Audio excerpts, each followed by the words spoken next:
Bonjour à tous, c'est Séverine. Bienvenue sur Happy Ask Me Mom. C'est le journal d'une malade joyeuse. Aujourd'hui, on va apprendre comment rester positif. Donc ça concerne les personnes malades, mais aussi les personnes bien portantes. Donc n'hésitez pas à vous abonner si ce n'est pas fait déjà, à activer la petite cloche. Donc, comment rester positif? Alors, quand on est malade, on est tellement en fait hypersensible à fleur de peau que on doit vraiment éviter d'en rajouter. Donc la première chose à faire, c'est de faire le tri dans ses relations. Souvent, on a des relations qui sont toxiques, puis soit parce qu'on a les dents, on n'a pas son recul pour voir, ou on ne sait pas comment mettre fin à une relation, que ce soit une relation amicale, ou prendre des distances avec un membre de la famille. Et quand on est malade ou vraiment chaque jour est difficile, là, on ne peut plus, voilà, se permettre d'être accablé par une relation. Alors moi, ce que j'ai fait, vous voyez, je vous donne un exemple très, très personnel. C'est que, j'ai un père, en fait, qui est une personne toxique. Il m'a maltraitée pendant 12 ans.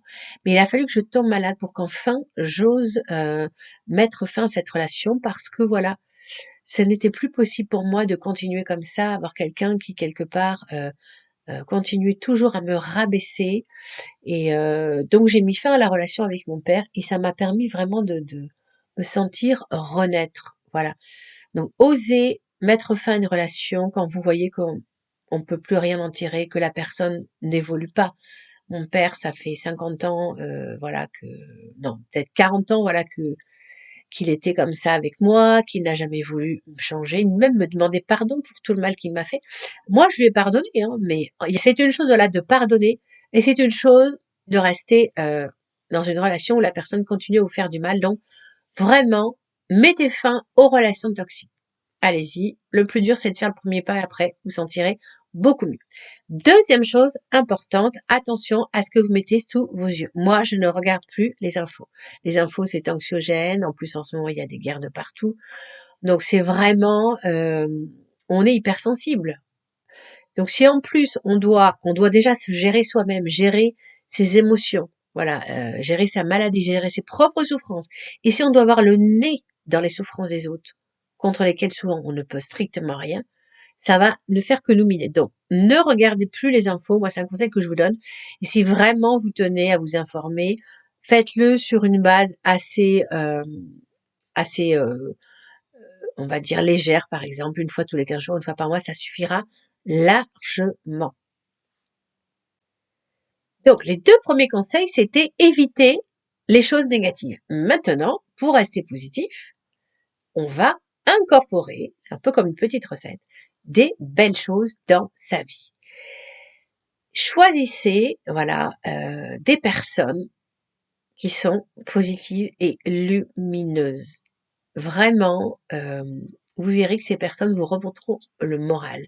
Choisissez aussi ce que vous regardez sur internet, tout ça. Moi, je sais que je suis beaucoup d'émissions, notamment une en particulier sur la nature, Minute Nature, et ça nous fait prendre conscience des merveilles de la nature qu'il y a juste en bas de chez nous. Pas besoin d'aller faire un safari. Nous aussi, on a des choses magnifiques à voir et souvent, on ne s'en rend pas compte. On n'est pas au courant. Donc, vraiment, mettez des belles choses sous vos yeux, lisez de beaux livres, écoutez une musique positive. Moi, ce qui m'aide aussi beaucoup, c'est la spiritualité, puisque je suis catholique, donc je suis beaucoup de médias catholiques. Et voilà, dans la religion catholique, on parle de quoi? On parle d'amour, on parle de compassion, on parle de solidarité, de générosité, de pardon. On parle vraiment de que de belles choses, des choses qui nous nourrissent et qui nous donnent envie d'avancer. Donc voilà, suivez des personnes positives. Faites très attention aux réseaux sociaux. Moi, je sais que j'ai beaucoup diminué les réseaux sociaux. Avant, j'étais sur Facebook parce que les réseaux sociaux, on y passe un temps fou. On peut se dire, allez, j'y vais un quart d'heure. Au bout de 2 heures, on y est toujours. Qu'est-ce qu'on a appris? Pas grand-chose. Mais par contre, on aura ingéré plein d'infos qui vont finalement nous fatiguer. Parce que les personnes malades, on est souvent, on est même tout le temps fatigué. Donc voilà, on n'a pas besoin de connaître la vie de tous en permanence. Donc faites très attention avec les réseaux sociaux. Faites très attention aussi quand vous suivez des personnes. Moi, je sais que, voilà, quand on est malade, c'est l'occasion de donner un grand coup de balai dans sa vie et de se débarrasser de mauvaises habitudes qu'on avait. Et moi, je sais que avant d'être malade, j'avais commencé à suivre une personne justement sur YouTube, qui était une personne qui était prof de yoga, qui était beaucoup dans le bien-être, comment voilà guérir de ses blessures, etc. Donc, on pourrait dire, première vue, quelqu'un de super positif. Sauf que, donc j'avais l'habitude d'écouter cette personne une fois par semaine, puisqu'elle faisait un podcast. Sauf que, au bout d'un moment, le fait d'être malade, j'ai pris conscience qu'en fait, cette personne, elle était absolument pas positive. Que c'est une personne, en fait, qui était super narcissique, super manipulatrice, et que elle, qui était censée nous amener vers un bien-être, un épanouissement, en fait, les trois quarts du temps, elle était pas bien. Elle était stressée, elle était angoissée, elle était ceci, elle était cela. Et j'ai eu du mal à me défaire de cette habitude. Pourquoi? Parce que c'était une habitude. C'est-à-dire que j'avais pris l'habitude vraiment de la suivre toutes les semaines. Donc c'est le moment de dire à son cerveau stop, je te préviens, ça va être difficile, j'arrête une habitude. C'est vrai que je l'avais suivi pendant 6 ans. Et voilà, donc faites très attention, demandez-vous vraiment, faites le point, si cette personne, est-ce qu'elle vous apporte quelque chose?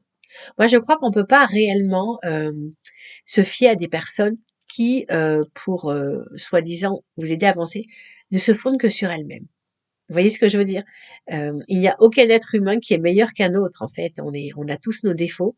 Et une personne qui prétendrait que uniquement le fait de suivre sa vie, ça va vous aider à trouver votre voie, vous épanouir, ça s'appelle, enfin, c'est de l'orgueil monumental. Donc, en fait, il faut suivre des personnes qui ont des belles références spirituelles, philosophiques. Mais si vous vous rendez compte que la personne, sa seule référence, c'est elle-même, faites très, très attention. Voilà. Suivez des comptes qui vous élèvent. Bon, mais voilà, c'est tout pour aujourd'hui. J'espère que ce petit podcast vous aura appris plein de choses. Pensez à le partager, même à des personnes qui sont pas malades. Vous savez, il y a différents types de maladies. Il y a des gens très stressés, par exemple, c'est une forme de maladie. Des gens très angoissés. Donc, partagez-le. C'est pour vraiment faire du bien autour de vous. C'est pour ça que j'ai conçu ce podcast. On se donne rendez-vous très bientôt, dans quelques jours, pour un truc vraiment intéressant. Vous allez voir, vous ne serez pas déçus. À très bientôt!